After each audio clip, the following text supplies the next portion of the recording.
It's a privilege to be here in Gwinnett, Georgia, and also in Atlanta. We just arrived last night. We drove all the way from Houston, and despite the tornadoes, we felt it necessary to visit our friends in Georgia and Atlanta and in Gwinnett. So it's a real privilege to be here and to meet with members of the Chambers of Commerce in Metro Atlanta, but also the chambers in Gwinnett itself. I think I'd like to share a few things.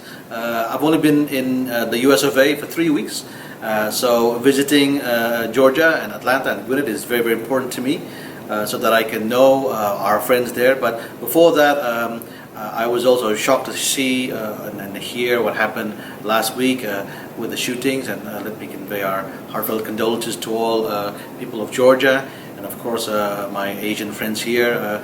We Indonesians, like other Asians in the US of A, we always work hard, contribute, and we always try to find a solution. And that's why I'm here, really, to discuss about the great cooperation we've already had all this time, but to find more cooperation opportunities, Mr. Lee. Yes, thank you, Consul General. And first and foremost, we would like for you to share with us an update about the COVID-19 situation in Indonesia. When do you expect Indonesia to be open for business? Well, thank you, Mr. Lee. As you know, the vaccines are becoming more and more distributed. In Indonesia, we too are enjoying more distribution, and more cities are receiving it. Even ministries and even the age barriers have actually come down. Not only the elders and those who are in the front line, but more and more Indonesians are receiving it. We're opening up our tourist spotlights like Bali and especially Batam, as you know. I will probably need to later find out about the protocols for allowing for more tourists and business people to visit Indonesia. But hopefully by October, we'll have more and more events taking place. Great. So just a brief background about myself. When I was serving in Darwin as a consul there, I noticed that state to state or state to province relations is very important. The business people at the state level is also our real partners, our strong partners. We work close at the federal level, but also at the state level, we're happy to facilitate. And as you know, Indonesian Consul General in Houston covers 10 states. There's Alabama, there's Arkansas, and there's Florida, Georgia, and also there's New Mexico, Louisiana, and Mississippi, and we also have Tennessee and Texas and 2 other territories. We all want to engage them, but we have the second largest trade with Georgia, so we have several sectors that we want to encourage you to explore in Indonesia. Great. This is your first visit to Atlanta, isn't it? It is, Bapak. Yeah, and so what is your first impression of the city and the state? I must say, having lived in Houston for only a few weeks, driving all the way up here, I can see the energy changing. And when I arrived in Atlanta last night, the vibrancy is very real.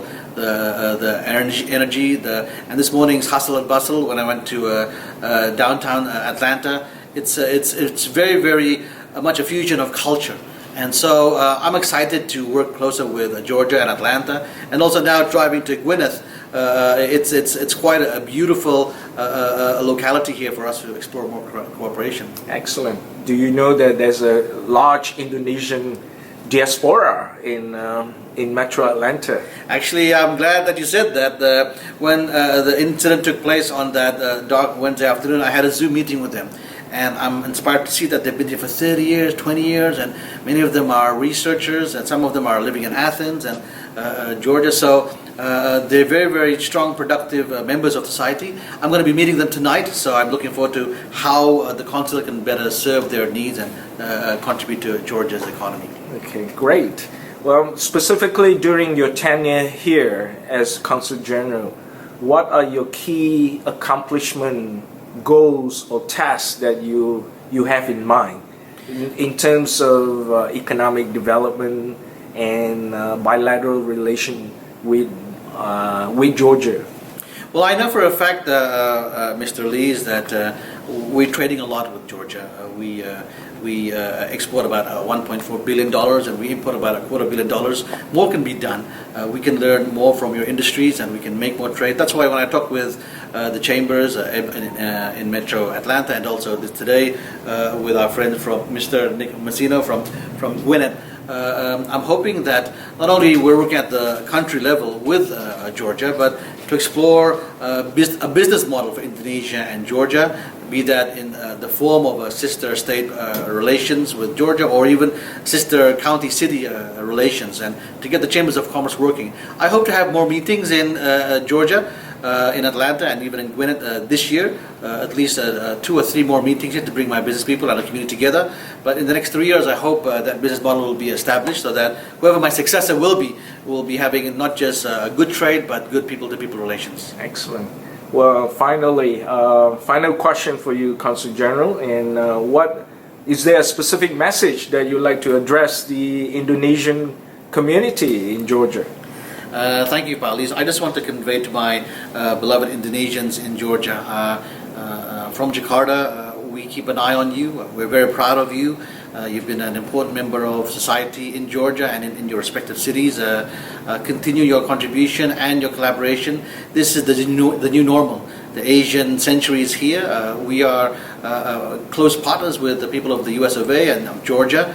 Of course, you can call me anytime. But more importantly, let's think about our youths for the next 10 years. How will they be the best Georgian citizens, or how can they become even American Indonesian entrepreneurs that work together closely? So I wish them all the best, and our doors are always open for them.